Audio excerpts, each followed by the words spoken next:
సమానులెవరు ప్రభో, నీ సమానులెవరు ప్రభో, సమానులెవరు ప్రభో, సమస్త మానవ శ్రమానుభవమును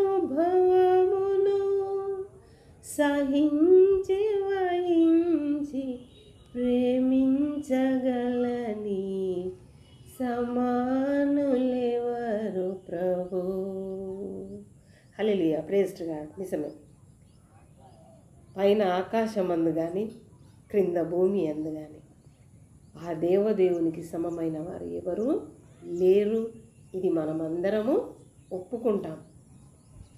మరి అంత గొప్ప దేవుని పిల్లలంగా మనం ఈ లోకంలో ప్రయాణం చేస్తున్నాం. అయితే కొన్నిసార్లు దేవుళ్ళరా, మన ఎదురుగా ఉన్నవాళ్ళు అవిశ్వాస జీవితంలో ఉండి లేక విశ్వాసులుగా మారిన తర్వాత కూడా కొందరు దేవుణ్ణి ఆయాసపరిచే స్థితిలో ఉంటారు, కాదంటారా? ఉంటారు దేవుని బిడ్డలారా. అయితే ముఖ్యంగా దేవుణ్ణి తెలుసుకోలేని వాళ్ళు చాలా అక్రమమైన మార్గాలలో ప్రయాణం చేస్తూ వ్యభిచారాలు, దొంగతనాలు, మరి ఇతరులను హింసించడాలు, దౌర్జన్యాలు ఎన్నో ఉన్నాయి కదా. మరి వాటన్నిటినీ చేస్తూ అక్రమమైన కట్టడాలు ఇలాంటివి ఎన్నో చేస్తూ చాలా బాగా ఎదుగుతూ ఉంటారు. విశ్వాసంగా వారిని మనం చూసి మనం ఏమనుకుంటామంటే ఏదో ఒకరోజు దేవుడు వీరిని శిక్షిస్తాడు అని మనం అనుకుంటాం, యోనాలాగా.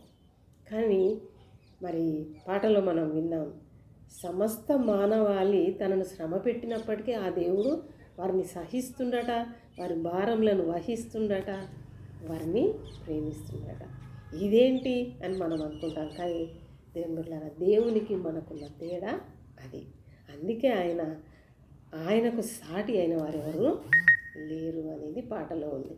దేవుని బిడ్డలారా, మరి ఆ దేవుని పిల్లలుగా ఇతరులను మనం చూసినప్పుడు దేవుడు మా పట్ల ఎందుకు ఇలా ఉంటున్నాడు, మేము ఎదగట్లేదు, వాళ్ళేమో ఎదుగుతున్నారని బాధపడతాం. కానీ దేవుని బిడ్డలారా, మరి దేవుడు సమస్త మానవాళి పెట్టే బాధను వహిస్తున్నాడు ఆయన. కాబట్టి ఆ దేవుని పిల్లలుగా మనకంటే బలహీనులైన వారిని, మనకు నచ్చని పనులు చేసిన వారిని మనం కూడా సహిద్దాం, వారి తప్పులను భరిద్దాం, వారిని ప్రేమిద్దాం. హల్లెలూయా.